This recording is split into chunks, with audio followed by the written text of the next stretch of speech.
Hello everyone and welcome to All Things Watched. In this video we are going to talk about episode 8 of the FX and Hulu original series, which was of course Shogun. And Shogun was truly probably one of my favorite series of the year so far. There's a few series that I've really enjoyed this year, but I think Shogun is probably my favorite as of right now.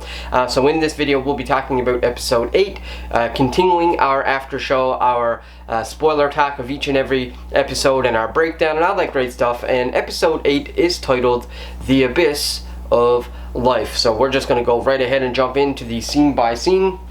So the episode actually opens with all of our characters, all of our heroes: Blackthorn, Yabashigi, Mariko, Toranaga. Everybody is on their way back to, I believe it's Osaka, I believe is where they said they had to go back to.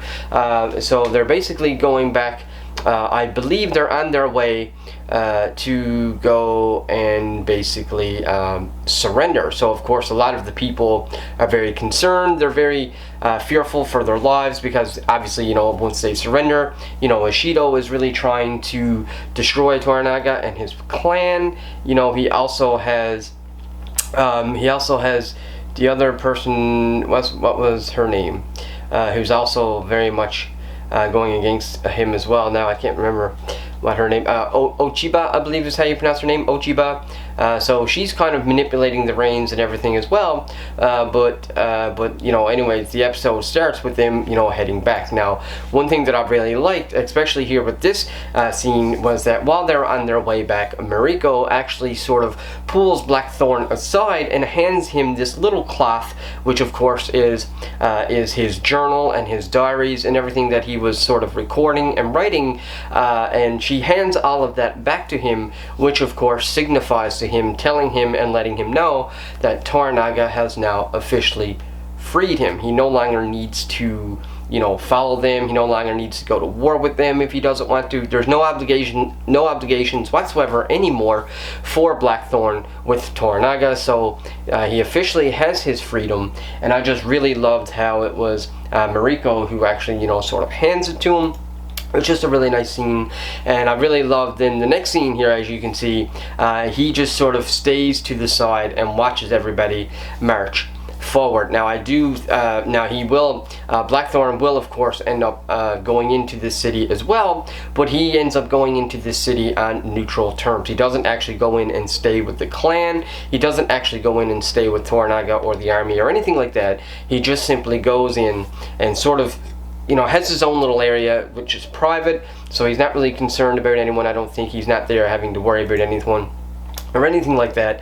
But in the meantime, we come to a scene then, which is of course Ishido and Ochiba, and once again you can really see Ochiba really digging into Ishido, really trying to manipulate him and play him a little bit. And I think Ishido knows this, because I feel like there's no way Ishido is just that stunned. Like, he's such a smart, intelligent person that he's not as smart as Toranaga, but I do believe that he's smart enough to know that he's being played and manipulated, because in this scene he actually proposes to her to some degree, but under the guise of him saying, well, we should strengthen our we should fortify our strength, we should become even stronger, bondage through marriage, which sort of unites family. And especially in this Japanese culture, marriage is such a significant thing. It really represents power, especially when you have two different factions, two different homes, two different families coming together through marriage. It really would give Ishido a lot more power for him to combine with her. So I really love that whole sequence, but I also really love how hesitant she is, and I do think that Ishido realizes that, and I do think that he is I think that he's really pressing for the marriage, because I think he knows that he's being played, and I think really he's just trying to test her true love and devotion beyond just tactics, beyond the battlefield, beyond trying to just simply rule over Japan. I think he wants to know that she actually loves him, which was a really cool sequence, I thought. And so then we come to the scene, of course, which was really quite devastating, really, because they are actually at this almost like a round table type thing, and they're actually really trying to honor Taranaga's son and I believe Toranaga's son was called, I can't even remember what his son was called now. Was it Yoshi, I believe? Is it Yoshi? Yeah, I think it was Yoshi. But either way, so they're here in honoring Toranaga's son, and of course, you know, and they're all talking about how, you know, how much the son would have, you know, loved them, telling stories about them, and you can even see them, certain characters at least, getting a little bit frustrated to some degree, almost, you know, telling them, you know, like, we shouldn't be doing this, we shouldn't be just sat around surrendering. Oh, sorry folks, hang on, put my phone on vibrate. You know, he's like, we shouldn't be just sat around, you know, the fire drinking. Like, you can tell that a lot of these warriors that have been following Toranaga for such a long time, they're really devoted and actually ready to go to battle and fight for their clan and fight for survival, and they're really not into this whole just sitting around and, you know, talking about this person who have, quite frankly, given his life because of what he believed. You know, he died by, well, I mean, he died by an accident. He slipped and hit his head on a rock, but at the same time, he only did that because he was trying to save Toranaga and his clan by fighting against Toranaga's brother. And in fact, I think in the very opening of this episode, they actually make fun of that. One of the characters actually makes fun of the way that he dies. I believe it was Kashigi. Yeah, I believe Kashigi was the one who actually makes fun of Toranaga's son and how he dies, and really just saying like how much of an embarrassment it is. Whereas here at the table, you know, these warriors are ready to go, and they're kind of like, you know, he would love that we're honoring him, and it wasn't so much, you know, making fun of him. It was actually very much an honoring type thing. And so the very next day, then of course, while the clan is on their way to go and actually honor Toranaga's son for the funeral, which we'll see in here in a second, which is they actually ends up burning the body and burning the son and whatnot. What we see here is we see Kashigi and what's his name? Kashigi. I can't remember all their names now. We see Kashigi talking to Toranaga's basically right-hand man, and you can see that they're saying, "I'm told Lord Toranaga has fallen very sick from his journey," and of course we know that that's not really true. Toranaga is extremely smart, very intelligent, and I think that all of this is just a stepping stone for him to reach true power, to really get to what, you know, to survival, for him to survive, because I do not believe for a second that Toranaga is just going to roll over and survive, especially with, you know, Blackthorn was sort of giving him some backlash and whatnot. I absolutely do think that Blackthorn would be the one to sort of tack up for him. He's really grown very fond of him. So I really do not think that Toranaga is actually just going to surrender. I do think that all of this is a part of the plan, but it's just very interesting here that they're, you know, having this conversation because, you know, Kashigi, I think Kashigi is, well, it's hard to trust Kashigi because he's so all over the place. One minute he's helping Ishido, next minute he's helping Toranaga. Really, you know, Kashigi is just on his own side. He's really just trying to stay alive and sort of juggle between the clans. Really, that's really all he's been doing for most of his series. He's just sort of flip-flopping and whatnot. But anyways, they do have that conversation, and I personally don't think that Toranaga is actually sick. I do think that this will come into a plan or come into fruition in the future. I do think that you know, I do think that he has some formula or some plan in his mind. Excuse me. So I'm going to be very interested to see where that goes from there. So then we finally get to the actual ceremony where they actually burn the body. Once again, the visuals were very beautiful. I thought the cosmetics stuff was done very nice, like the costume, the set design. Looked like it was actually a very safe, very controlled environment. But really, it was so cool to see this Japanese sort of, I won't go as far as saying ritual, but more of this Japanese ceremony, you know, of how they honored the deceased. It was actually a very beautiful thing. You know, they lit him on fire, but they all gathered around. You know, it was a very almost intimate type of ceremony, and I really enjoyed seeing that, and I'm glad that the show, the series, did not hold back. I'm very happy that they, you know, sort of showed that whole thing, and I thought it was really cool. And of course, then we see Toranaga, who actually does not show up to the funeral. However, he is watching from a distance, and so you can see him overlooking his balcony. Now, there were a couple times in this episode where Toranaga actually really does cough and sort of give us the appearance, seemingly like he is sick. But like I said, I don't believe for a second that he's sick. I believe all of this is a part of his plan and whatnot. But anyways, you can see that he is still very much hurt about his son. I do think that he's very much hurt that he was not actually at this ceremony, given the fact that he is here overlooking, on the balcony, taking a look at everything happening and seeing the smoke from the ceremony and all that stuff. And I do think that he really does feel the loss of his son and whatnot. But so this, I also think, will also be something maybe that motivates him or pushes him to actually move forward with some form of assault, maybe almost like a Trojan horse. Wait until they go into quote-unquote surrender and then unleash hell. So we'll have to wait and see there. But I do think that Toranaga really feels the loss of his son, and I do think that he really feels guilty for not being there as well. And so we come back then to Blackthorn, and Blackthorn then is here talking to, I think it's the Portuguese, they say, one of the Portuguese priests, and it was, it's just so funny to see their banter back and forth. But I do think that in this sequence, this whole interaction that they have with each other, I do think that they do sort of get a little bit of respect for each other, not necessarily to the point where they're, going to become best friends. I'm not saying that, but I do think that they sort of grow a little bit in respect. The Portuguese Catholic priest says to Blackthorn, he's basically like, you're really fitting in here. He tries to translate something for Blackthorn because he thinks Blackthorn is looking for one thing, but Blackthorn is actually not. So, the priest translates that he's looking for wood. Blackthorn's like, no, I'm not looking for wood. I'm actually looking for coals because they burn better. They give off better heat. They're just more efficient.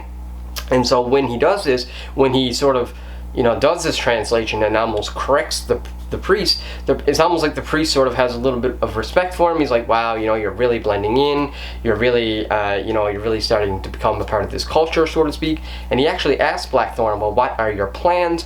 Where do you plan to go to from here on out? Because the moment he sees where Blackthorn is staying, he knows now that Toranaga must have released him from his duty and that he's no longer bound to Toranaga or Toranaga's clan. He now has freedom to do whatever he would please. And so he obviously asks him, and Blackthorn says basically the same thing he's always said from the first episode. I'm going to go and get my ship, and I'm going to go and sail to the Black Sails, or whatever it was he says. He's like, I'm going to get my crew. And one thing that I did really like about this conversation was I really liked how the Portuguese priest actually says, confronts him and asks him, when you go to get your crew, are you going to be wearing that clothing? And so I thought that was a very interesting, a really cool dynamic to throw in there for him to question, if you're going to go to your English mates, are you going to go there dressed as if you're from Japan? And I just thought that was very clever writing.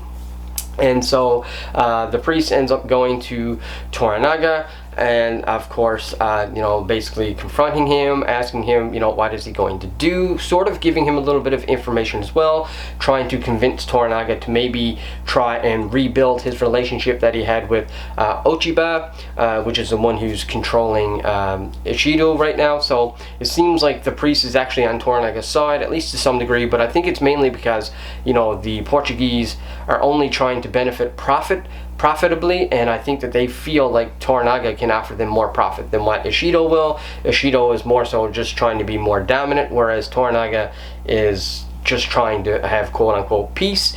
So we'll have to wait and see how that plays out. But I do think that to some degree here, this priest really is trying to side with Toranaga.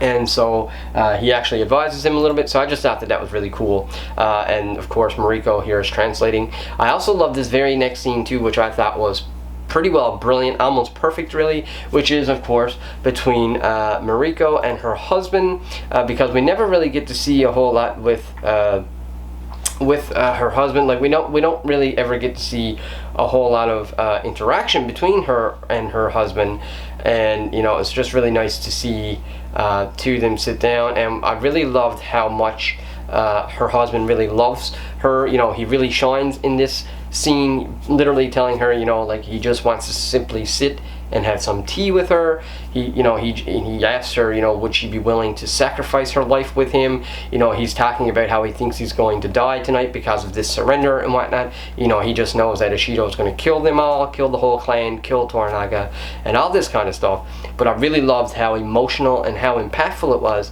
He looks at his wife and is like, will you ride into oblivion with me as husband and wife? And I just thought that was so well done.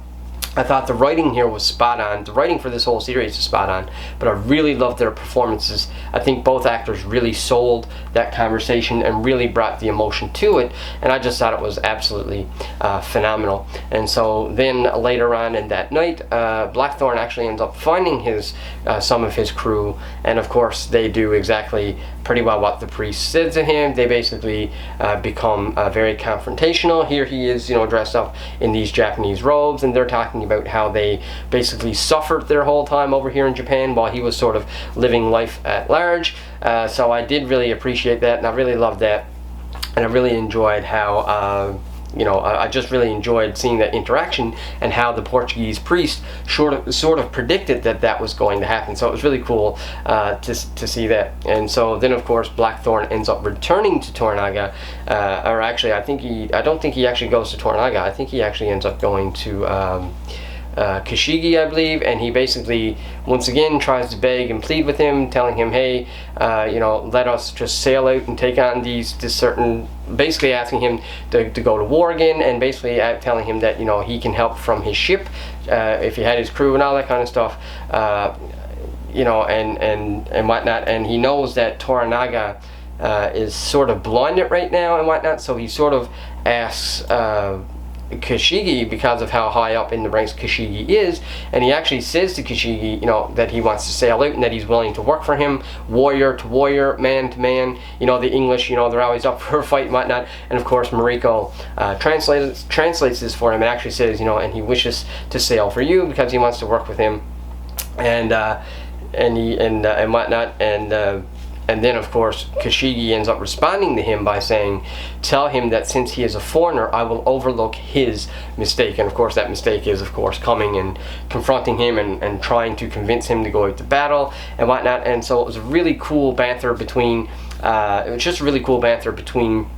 Blackthorn and Kashigi. But I do think that to some degree, Kashigi actually agrees with Blackthorn. I do think that he knows that Blackthorn is an ally, but also that Blackthorn is probably right in this situation. Maybe they should sail out and try to cut off certain things, because he has this idea of cutting off certain passage or whatever, which would actually sort of starve the resources from Ishido and then also from the Portuguese. So I think that Kashigi sees that he's a very intelligent warrior and very good with sailing, and from that aspect he's very strategic, but he's not really willing to go there. I think a lot of it is because he's just sort of afraid that maybe Toranaga will win. I think he's just torn between Ishido and Toranaga, but I could be completely wrong.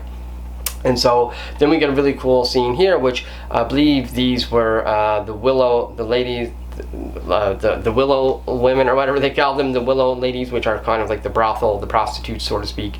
And they are going and looking at all of this land that they have acquired, because they are trying to build this whole new business and sort of expand their business and just grow in general. And of course, at the very same time, on the very same piece of land, we see that Lord Toranaga has also granted the priest land as well, right next to the prostitution area, right next to the brothels and whatnot. And basically, as you can see in the subtitles, it actually says, Lord Toranaga was very generous to grant you this plot. Now, when we're first looking at it like this, we think to ourselves, well, it doesn't look like it's that great. The land doesn't look very good. It looks pretty wet. It looks almost like a place that's almost insulting if somebody were to give that to you. But at the same time, I do think that the Japanese will be very good at utilizing this land, because the lady with the brothel, she was very excited about the land. So I do think that they'll be able to utilize this and expand their city on both sides. I think the Portuguese will be able to expand, and also the brothel will be able to expand. And it's almost like sort of almost kind of like Toranaga is laughing at the Portuguese, almost like it's kind of like pointing a finger at them, because he's allowing this priest to build his church and his ministry right next to a brothel. So it's almost like a backhanded compliment, so to speak, if that makes sense. So That was really funny, and then we get to a very intense scene, which I was actually not expecting, which is when, of course, Toranaga now is asking for everybody to show their allegiance. He wants them to, he wants everybody to write down the names, write down their name, whoever is willing to join him in surrender. And of course, this is a very big deal. And you know, not everybody wants to do this. So Kashigi, I think it was Kashigi, starts with his name. He's basically the very first person to write his name down, showing his allegiance to Toranaga, admitting that he will surrender peacefully. There won't be no bloodshed, no war. He's willing to just surrender.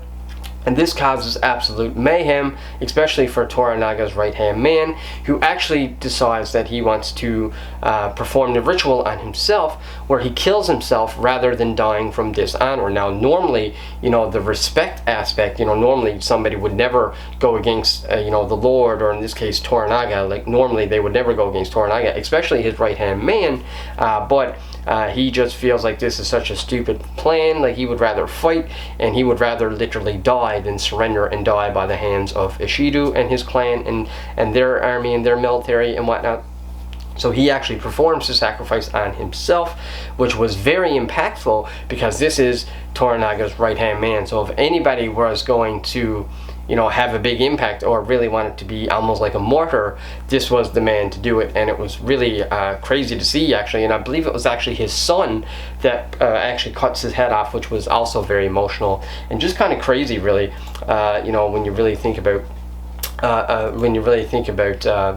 you know, that whole situation. Like, imagine having to go through that in real life. It'd be kind of crazy, really. And then, of course, at the very last scene, in the very final sequence of the episode, we see Mariko, and she's in here with Toranaga, and he's asking her, excuse me, now are you ready to do your part? So obviously he has some big plans for Mariko, and you know, so she's going to have to play a big part now, a big role in this war or conflict or whatever it is that's going to happen. So I really love this episode overall. It was a very intense episode. I thought it was very sort of back and forth. You don't really know what's going to happen. You have Toranaga, who's claiming he's going to surrender, but very likely not. You have him, you know, getting all these people to sign their names, who are basically just showing their allegiance, who are like, yeah, we are going to surrender with you, even though a lot of them don't agree with it. We have people like his right-hand man just taking his own life because he would rather die than go and, you know, surrender to Ishido. We have Ochiba, who is sort of, you know, still manipulating Ishido, but also not willing to go the whole way like Ishido is. Ishido is willing and ready to actually marry Ochiba, but she is not willing to go that far for him. So I really liked that idea. I think it'd be very interesting to see if that comes to fruition. Will they actually get married, or will she sort of leave him, which could be a little divide between them, causing her to go and side with Toranaga, which is what everybody has been advising him anyways. Try and regain that alliance with Ochiba, but we'll have to wait and see how that goes. And then, of course, now we know that Mariko is going to be sent out on her own mission, and is also going to be interesting now to see where Blackthorn will go from here now that he is actually free. He's no longer bound to Toranaga or his clan or to any of this craziness or any part of this war. So I'm very curious to see where he's going to go from here. I do think that he will still be involved with it all, but I don't know that, but I think he's going to be sort of like he's just going to sort of come out of nowhere. I think he's going to be sort of laying low, but then when, you know, when the going gets going and it really becomes to the point maybe where Toranaga will start to lose or something like that, I do think Blackthorn will return and really interject and intervene. I think Blackthorn will actually save Toranaga because of the fact that he has saved him so many times in the series already. Seems like one thing that Blackthorn actually keeps doing over and over and over. It seems like he just constantly keeps on saving Toranaga. So I do think that by the end of the series as a whole, I do think that Blackthorn will end up being the reason that Toranaga wins again. So very exciting to see that. I can't wait to see Blackthorn and Mariko's relationship moving forward, especially now that Mariko has basically told her husband she's not interested in him, she doesn't love him, and she, you know, she really only married him because she was forced to. So a lot of really cool different little conflicts going on, big conflicts, major conflicts, but also little internal struggles as well. So very exciting to see where the series will go to by the end, and can't wait to see all the characters conclude in this series. I do believe that FX actually already renewed this series for 2 more seasons, which is really cool, and I can't wait to see where they go, for this finale and then for those 2 series as well. But anyways, folks, that's my breakdown and review of episode 8 of Shogun. Let me know in the comment section below if you've seen this episode, and if you liked it, tell me why or why not. If you like this video, click the subscribe button, and until the next one, take care.